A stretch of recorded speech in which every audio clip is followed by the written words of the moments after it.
by Russia, regional supporter of Armenia, but the deal is being seen widely as a victory for Azerbaijan, who get to remain in territory taken during the fighting over Nagorno-Karabakh. Fury and sadness in Yerevan.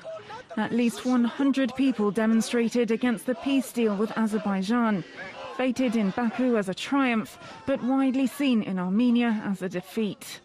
The crowd chanted Nikol the traitor in a jab at Prime Minister Nikol Pashinyan, who agreed to the deal, while a member of the opposing Prosperous Armenia party rallied the crowd, despite a ban on public gatherings under martial law. Several protesters were arrested. The deal means that Azerbaijan will keep all the areas it seized in the past 6 weeks of fighting, including Shushi, a strategically important town not far from the region's capital, Stepanakert, and on the main artery linking the contested territory to Armenia. Armenia will also have to withdraw from surrounding areas. But without such a capitulation, some believe Armenia's losses could have been far worse.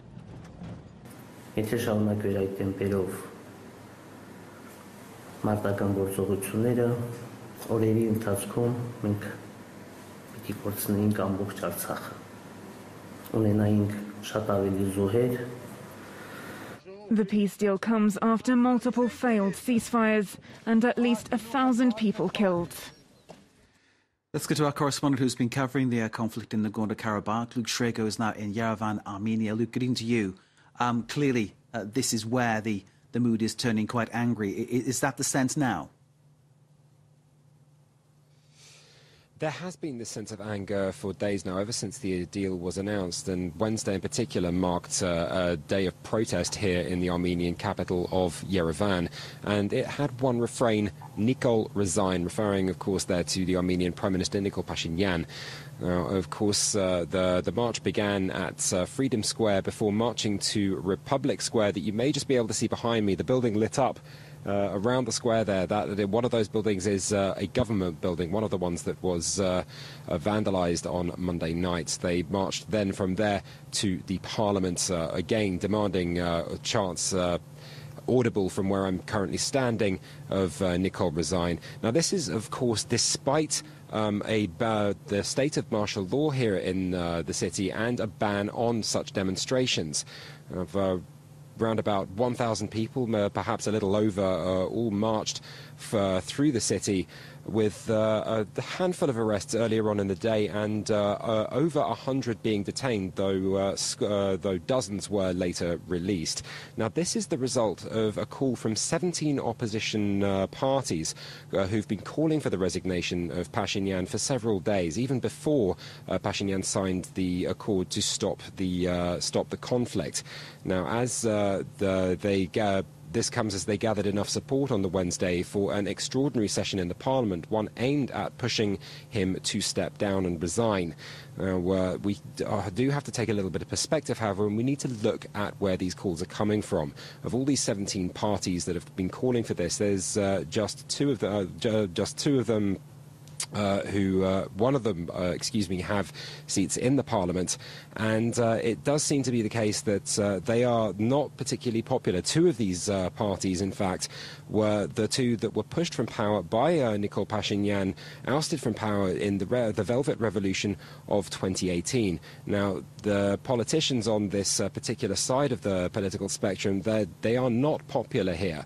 And even if they try to push Nikol Pashinyan to resign, they do smell blood in the water with the questions that he's facing. The question is that they're still not popular, and it's highly unlikely that they're going to be able to rehabilitate themselves, even given Pashinyan's political woes. So pressure on Pashinyan to resign. Have the authorities been, well, what have they been saying regarding the truce and what's going to happen subsequently?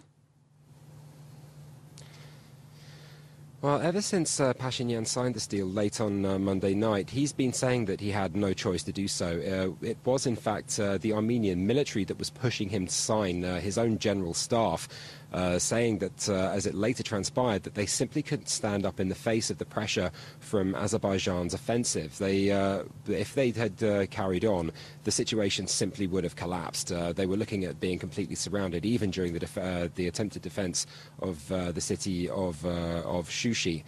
Now, it's a stark contrast. The government has been saying all the way through that they will win. That has been the slogan that it has been trotting out with what essentially amounts to propaganda. And it seems to have been extremely effective. Everyone in Armenia was caught, as it were, on the hop. The reason for this anger is the sudden U-turn, the speed of that U-turn that the government made, where they suddenly have turned around and essentially capitulated. Now, even as shock has been crystallizing into anger, they've been justifying their actions. Nikol Pashinyan himself saying that his hands were tied by Armenian public opinion, and even when asked why he didn't negotiate when he had the chance, before the tide had turned, he said in an interview that he thought that Armenia could still struggle on. Now, over there on the other side, you've got the president of Nagorno-Karabakh, Arayik Harutyunyan. He defended such actions as well. He's been on the record as saying that the fighting was taking place just 2 to 3 kilometers from the de facto capital of Stepanakert, and if the fighting had continued, that it's likely that they would have lost Artsakh, how they refer to Nagorno-Karabakh, within days.